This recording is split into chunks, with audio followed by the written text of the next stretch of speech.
हरियाणा सरकार की ओर से जहां लगातार जनसंवाद किया जा रहा है और आज से जो है भारत संकल्प विकसित यात्रा की शुरुआत हुई है, वहीं सवाल उठाए गए हैं विपक्ष की ओर से, खासकर आम आदमी पार्टी की ओर से, कि हरियाणा सरकार है वो पैरालाइज हो चुकी है, ठप पड़ी है, कोई मंत्रालय जो है वो काम नहीं कर रहे हैं। हमारे साथ स्टेट वाइस प्रेसिडेंट है अनुराग ढांडा जी। ढांडा जी, जिस तरीके से आपने सारे मंत्रियों का, खासकर जो अहम मंत्रालय हैं उनके बारे में जानकारी दी है कि इतनी फाइलें पेंडिंग है, किस तरह से देखते हैं कि सरकार का 9 साल का आपने जो ये डेटा दिया है, ये 9 साल का डाटा है या फिर बात करें सिर्फ 5-6 सालों का ही? मैं तो आज की स्थिति बता रहा हूँ कि सरकार में आज क्या स्थिति है। अभी अभी मुख्यमंत्री ने सारे जिलों में जनसंवाद किया था। 1694 उनको नगर निगम संबंधित शिकायतें मिली, जो छोटे छोटे काम होते हैं लोगों के, उनमें से 1532 शिकायतें अभी भी पेंडिंग है। तो फिर मुख्यमंत्री के जनसंवाद करने का क्या फ़ायदा हुआ? लोग उनके पास वो शिकायतें लेके आए थे जो कहीं से भी समाधान नहीं हो रहा है। तो अगर अभी भी उसका समाधान नहीं हुआ, इसका मतलब मुख्यमंत्री अपने इकबाल का इस्तेमाल नहीं कर पा रहे, अपने पद का इस्तेमाल नहीं कर पा रहे और अपने पद के अनुरूप काम नहीं कर पा रहे। तो मुख्यमंत्री का पद, इसका मतलब आज के दिन में पैरालिसिस की स्थिति में है। जो घोषणाएं करते हैं उनको लागू नहीं कर पा रहे। मुख्यमंत्री तीर्थ यात्रा योजना की घोषणा की, पंजाब ने हमसे बाद में घोषणा की, लेकिन उन्होंने तीर्थ यात्रा के लिए ट्रेन रवाना भी कर दी। अगले 95 दिन में पंजाब के 53,000 बुजुर्गों को तीर्थ यात्रा कराई जाएगी। दिल्ली में 83,000 बुजुर्गों को तीर्थ यात्रा करा चुके हैं अरविंद केजरीवाल जी। उनकी नकल करने की कोशिश तो करते हैं, यहाँ पे तीर्थ यात्रा योजना की घोषणा की, लेकिन नकल के लिए अकल चाहिए ना। घोषणा करने के बाद, अमित शाह जी की मौजूदगी में घोषणा करने के बाद, आज तक एक भी तीर्थयात्री हरियाणा से मुख्यमंत्री तीर्थ यात्रा योजना का इस्तेमाल करके आज तक तीर्थ यात्रा पे नहीं गया। तो इसका मतलब ये कोरी घोषणाएं उसको इम्प्लीमेंट नहीं कर पा रहे। इसलिए मैंने कहा कि मुख्यमंत्री के इकबाल का इस्तेमाल नहीं हो रहा, उनके पद की जो गरिमा है, मर्यादा है, उसका इस्तेमाल ठीक से नहीं कर पा रहे हैं। दूसरे नंबर पे आते हैं गृह मंत्री और स्वास्थ्य मंत्री। गृह मंत्री के तौर पे उन्होंने कहा 372 373 लोग थे कि इनको हटना चाहिए अपने पद से, ये ठीक से काम नहीं कर रहे हैं, सस्पेंड होना चाहिए इनको, लेकिन पुलिस ने सस्पेंड नहीं किया उनको। अब गृह मंत्री की, जिस प्रदेश की पुलिस ही नहीं मान रही है, तो फिर गृह मंत्रालय कैसे चलेगा? इसका मतलब गृह मंत्रालय पैरालिसिस की स्थिति में है। वो अपने मंत्री पद का इस्तेमाल ही नहीं कर पा रहे अनिल विज जी।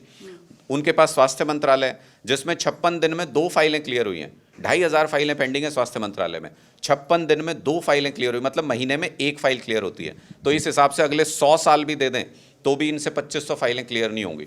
इसका मतलब स्वास्थ्य मंत्रालय में भी काम नहीं कर पा रहे। और कैसे वक्त पे, जब चाइनीज निमोनिया का खतरा मंडरा रहा है, सब जगह पे अलर्ट्स हो रहे हैं पूरी दुनिया में, हमको उसकी तैयारी करनी चाहिए। ऐसी स्थिति में स्वास्थ्य मंत्रालय काम ही नहीं कर पा रहा है। आपको लग रहा है कि इसका रीज़न ये है जो सीएमओ और गृह मंत्री के जो बीच में एक विवाद चल रहा है, जो टसल एक देखने को मिल रही है, वो? पर वो किस किस विभाग के ऊपर लागू करेंगे आप? ये तो इनकी इंटरनल फाइट है। ये सत्ता के लिए, पद के लिए लड़ रहे हैं आपस में, पावर के लिए लड़ रहे हैं आपस में। जब जनता के लिए काम नहीं करेंगे तो पद के लिए ही लड़ेंगे। लेकिन मैं कहना चाहता हूं कि वो कहां कहां लागू करेंगे। गृह मंत्री पे लागू कर दिया आपने, लेकिन आबकारी मंत्री क्यों नहीं काम कर पा रहे हैं? 9 लाख बॉटल्स सरकारी रिकॉर्ड से गायब हैं। कहाँ हैं वो बॉटल्स? उनमें जहरीली शराब भी हो सकती है, ब्लैक मार्केटिंग भी हो सकती है, उनका क्या इस्तेमाल हो रहा है हमको कुछ नहीं पता है।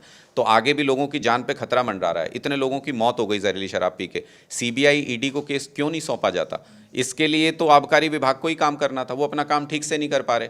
इसमें भी टसल होगी शायद मुख्यमंत्री के साथ उनकी कुछ। फिर शिक्षा मंत्री की बात कर लीजिए। कोर्ट ने 5 लाख रुपए जुर्माना लगाया है। लड़कियों के लिए टॉयलेट नहीं 500 से ज़्यादा सरकारी स्कूलों में, 1000 स्कूलों में लड़कों के लिए टॉयलेट नहीं, 250 स्कूलों में बिजली का प्रबंध नहीं, बेंच और बाकी सुविधाएं तो भूल ही जाइए आप स्कूलों के अंदर, टीचर्स नहीं है स्कूलों के अंदर।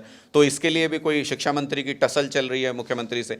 किस किस को आरोप आप ये टसल की बात करेंगे? यहाँ तो सारे मंत्रालय ठप पड़े हुए पूरे तरीके से।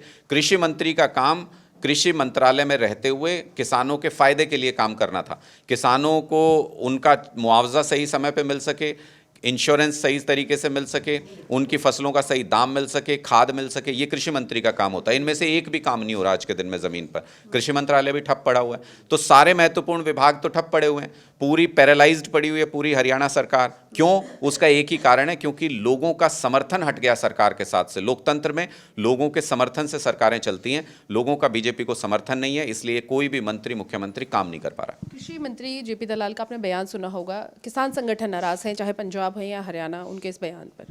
देखिए, वो मर्यादित भाषा नहीं है। कोई भी जिस पद पर वो बैठ के ये बात बोल रहे थे, उस पद के लिए तो छोड़ ही दीजिए, किसी सामान्य व्यक्ति को भी ऐसी भाषा शोभा नहीं देती है।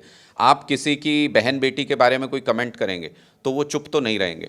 मुझे लगता है कि ये अमर्यादित भाषा है, गलत भाषा है। किसानों के परिवारों के ऊपर, उनकी बेटियों के ऊपर, उनकी पत्नियों के ऊपर कमेंट करना ये बहुत ही घटिया मानसिकता का प्रदर्शन है। आप अपना काम ठीक से नहीं कर पा रहे हैं तो इसके लिए आप माइक हाथ में लेके कुछ भी बोलने लगेंगे, किसानों के ऊपर कुछ भी बात करने लगेंगे, ये सही नहीं है। इसका विरोध किया जाना चाहिए और हर जगह पे उनके इस बयान की आलोचना हो भी रही है।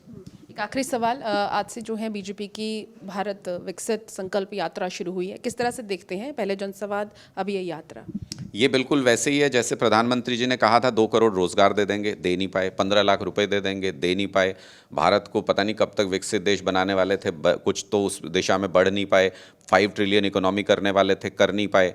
हरियाणा के अंदर भी मुख्यमंत्री मनोहर लाल खट्टर आए थे तो बोले नौकरी देंगे, आज के दिन में बेरोजगारी में हम नंबर 1 हो गए। बोले किसानों को MSP देंगे, आय दुगनी कर देंगे। आज के दिन में किसान मारा मारा फिर रहा है, ना उसको खाद मिल रही है, ना उसको MSP मिल रहा है कहीं पर भी। हरियाणा के अंदर भी सारे मंत्रालय और सारे जगह पे जो भी इन्होंने घोषणाएं की उसको ग्राउंड के ऊपर इंप्लीमेंट नहीं कर पा रहे। तो इसी तरह से ये इसमें करेंगे। जब जनसंवाद में मुख्यमंत्री नहीं शिकायतें सुलझा पा रहे हैं तो अब ये 52 यात्राएं निकाल लें, चाहे 55 यात्राएं निकाल लें, चाहे 500 यात्राएं निकाल लें, प्रोपेगेंडा है। सरकारी पैसे का इस्तेमाल कर रहे हैं, सरकारी पैसा बेजा तरीके से खर्च कर रहे हैं और उसके जरिए अपने चुनाव का प्रचार करना चाहते हैं। मुझे लगता है जितना ये जनता के बीच में जाएंगे उतने ही जनता के जख्म हरे होंगे, उतने ही जनता को याद आएगी कि इन्होंने पिछले 9 साल में कैसे कैसे परेशान किया है और उतना ही इनकी जमानतें जब्त होने के चांसेस बढ़ते जाएंगे। बहुत बहुत शुक्रिया सर। तो ये थे हमारे साथ अनुराग ढांडा, जिन्होंने बताया कि किस तरह से हरियाणा में जो है सरकार लगातार कोई भी मंत्रालय काम नहीं कर रहा है सही तरीके से और इसका खामियाजा जो है हरियाणा सरकार के जो भी नुमाइंदे हैं, जो मंत्री हैं, जनसंवाद के समय और विकसित यात्रा के समय जो भी मिलेगा उन्हें भुगतना पड़ेगा। कैमरा पर्सन विकास के साथ पूजा वर्मा, डेली पोस्ट पंजाब, हरियाणा, हिमाचल।